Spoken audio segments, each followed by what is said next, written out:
today we'll be making a paper popper. Did you hear that? That's how it works. Now let's get started. Okay, so to get started, all you need is a piece of paper. And this is probably the easiest tutorial we're ever going to teach you. So all you need to do is fold in half once. You don't fold it that sharp. Unfold.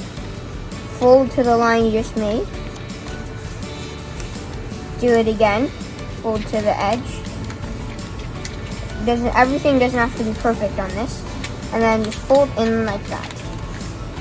Now we're going to flip over and fold in half like that. And fold and crease it. Now you see this part. You're going to want to pull that so it's like this. And then you want these two edges and this edge to meet like that. If you do it too high, it won't make that loud of a sound.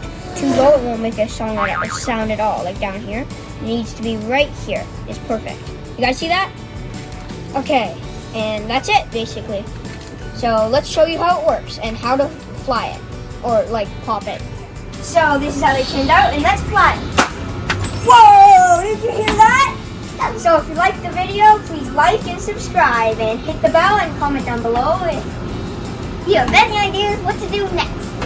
And don't forget to share it. Bye! See you in the next video.